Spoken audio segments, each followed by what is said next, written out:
試完呢，就有個同事就讓咗一個手機用嘅 gimbal 俾我，咁我就想試下揾啲片拍下啦，不如就拍下澳門嘅 Galaxy 入邊究竟有幾多間標鋪呢？大家又估唔估到究竟一個地方可以有幾多間標鋪？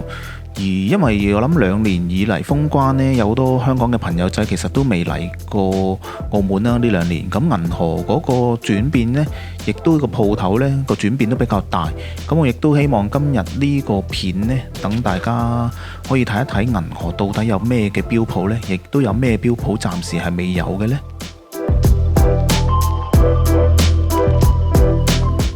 咁銀河大家都知道咧，其實佢係一個大圓圈啦，要行晒其實都講緊成15分鐘嘅。咁有啲片嘅位置我都會加速俾大家睇一睇啦。嗱，首先我哋一開始就會見到 Cartier 啦，就喺嗰個鑽石大堂嘅好接近鑽石大堂嘅位啦。跟住再落嚟就有 JLC 啦，JLC 個讀音都比較難讀啊，咁我呢度都唔特別讀啦，我哋簡稱叫佢 JLC 啦。第二間就係 JLC。咁呢段路就冇標鋪嘅，咁我快鏡啦，主要係一啲餐廳為主啦，有啲鐵板燒啊，有唔同嘅餐廳啦。咁呢度我都用快鏡去過咗佢啦。咁呢度就係大倉嘅酒店啦。右手邊就係大倉嘅酒店啦。咁行到嚟呢度度呢，亦都有翻一啲標鋪啦，例如 Zenith 啦。其實呢間 Zenith 我諗應該係全世界最細間嘅一間專門店，仲比一啲 pop-up store 仲要細啲。再前多少少呢，就有 Piaget 啦嘅伯爵嘅一個標啦。我諗亦都係一間非常之，你見到其實都非常之細間。一個長方形嘅一個鋪頭啦，本身右手邊呢度就有 IWC 同 Panerai 嘅，不過佢哋就搬咗去前邊。咁亦都會見到 Roger Dubuis 啦，呢一度 Roger Dubuis 都開咗有4-5年到啦，4年到啦大約。咁我自己就比較少睇佢個牌子嘅。咁 IWC 就搬咗嚟前邊啦，亦都有翻一個好大嘅 Big Pilot 嘅一個 screen 啦，大約好似係上年定前年搬過嚟呢一度嘅。咁而前少少亦都有一個大堂啦，通常呢個位呢就會擺好多 pop-up store 嘅，咁近排就冇 pop-up store 啦。而2樓嘅話呢就冇標鋪嘅，咁我就唔特別上去睇啦。咁我哋再行前多少少啦。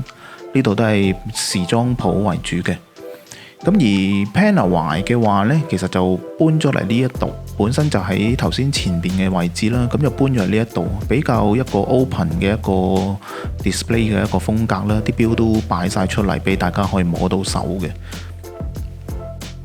再向前行嘅就主要係時裝鋪為主啦，時裝嘅話呢，佢哋大部分啲名牌基本上都幾齊嘅，我見。咁而呢一度呢，其實正前方度呢，就本身有一間 JD 嘅，我都喺度買過一個皮帶，不過都搬走咗。Dior 嘅話，我哋計唔計佢呢？因為話晒佢都有出手錶啊，同埋一個幾經典嘅款式，就係將個擺陀呢由後邊就搬咗去前邊，都幾特色，幾有經典。我哋當埋 Dior 先啦。咁再前邊就有 LV 同 Bulgari 啦 ，LV 其實都有出錶啦，近呢幾年嗰個錶都出得非常之好啦。咁 Bulgari 亦都大家玩開錶一定會非常之認識佢哋嘅薄錶，實在係太過犀利啦！我都忍唔住影咗佢哋呢一個薄錶嘅。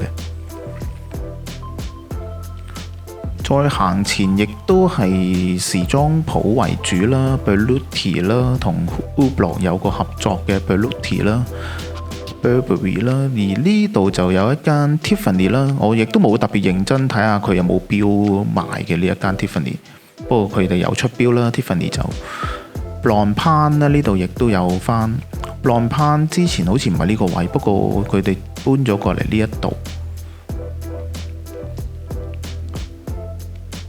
咁亦都會見到有 MX 啦，女士非常中意嘅 MX 啦，其實亦都有出錶啦 MX， 亦都有翻 Swatch Group 嘅 Harry Winston， 非常之名貴啊，我都未行過入去啊。再前邊呢個位個改動就比較大啦，因為比較多新嘅鋪頭。咁右手邊就會有 Breakit 啦，亦都擺放咗我好中意嘅 Tradition 系列啦，我都忍唔住走埋去望一望 Tradition 嘅系列啦。亦都有 Chanel 啦，呢間 Chanel 有冇標賣呢？我都冇入過去啦。但係 Chanel 就有出佢哋嘅 J12 嘅系列啦，亦都有其他嘅腕錶。Rolex 都係上年度先開嘅啫。Rolex 隔離亦都有 Tudor 啦。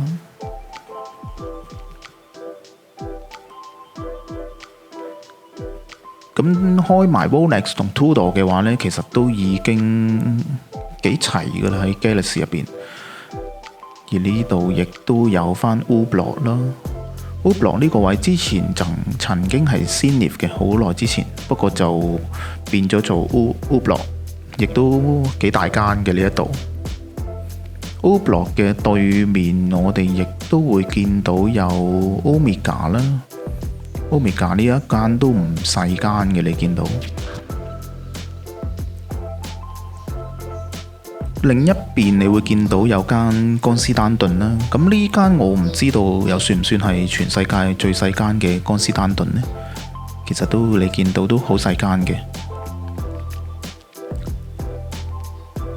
咁亦都有翻呢個唔知係咪讀 Pinel 咧 Pinel 嘅一個牌子啦，佢哋出咗個標座都非常之精美。咁對面亦都有翻 Tag Heuer啦，咁我之前亦都喺度拍片介紹過 Watches and Wonders 2022年嘅錶款啦，有興趣可以睇翻呢一條片，喺右上角呢度 click 翻呢條片啦。咁再行前少少就化妝品啦 ，DFS 啦，亦都有翻 Apple 啦，好大間嘅一個 Apple 啦，每次有新嘢出呢，就會排晒隊噶啦。咁再前少少就有 Wado 同 Longines 黐住啦，呢間 Wado 我都亦都有拍過一啲片啦，大家可以睇翻。咁售貨員姐姐都認得我，同我揮手啦。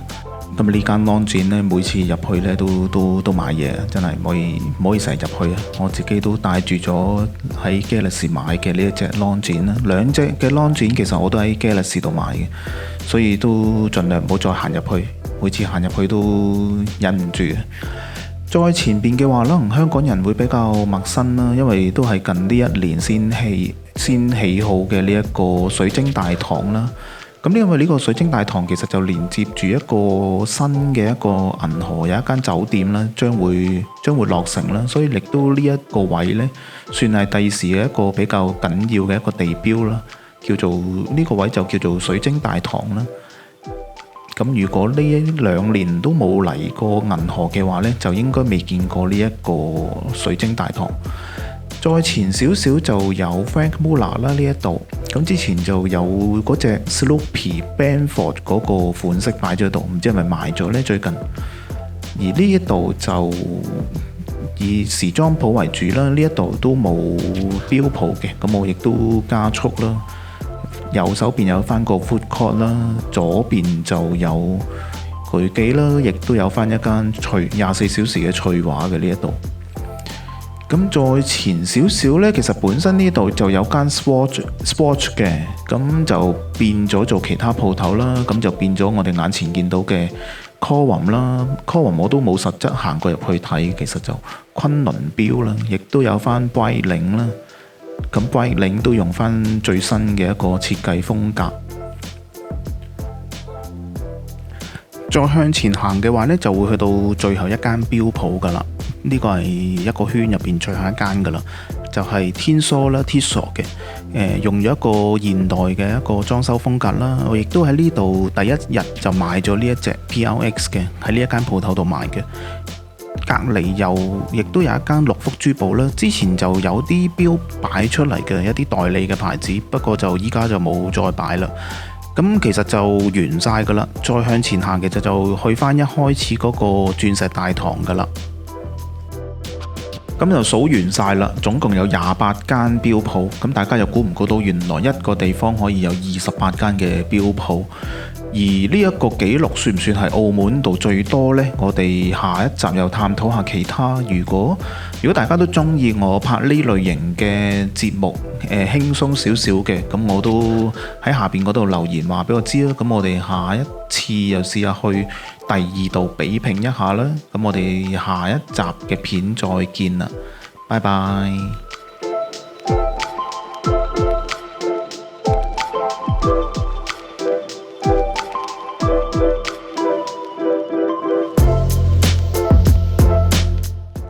大家掛住買錶嘅同時，有冇投資 crypto 嘅產品呢？CoinUnited.io 係亞洲最大嘅加密貨幣平台。依家喺 CoinUnited.io 度開返個加密貨幣錢包，支援超過10萬種加密貨幣。呢個錢包同時提供高息活期同埋定期存款，部分加密貨幣嘅存款年息更可以高達25%，連最近好 hit 嘅 NFT 都一樣可以交易到。客戶服務嘅支援更加係全天候24小時，夜闌人靜嘅時候睇完我啲影片之後，都一樣有客戶服務嘅支援。開 account 嘅時候記得入埋邀請碼 Watch Cataflog， 你就會得到$30美金等值嘅 Bitcoin啦，賺多啲錢咁咪可以買多啲錶咯。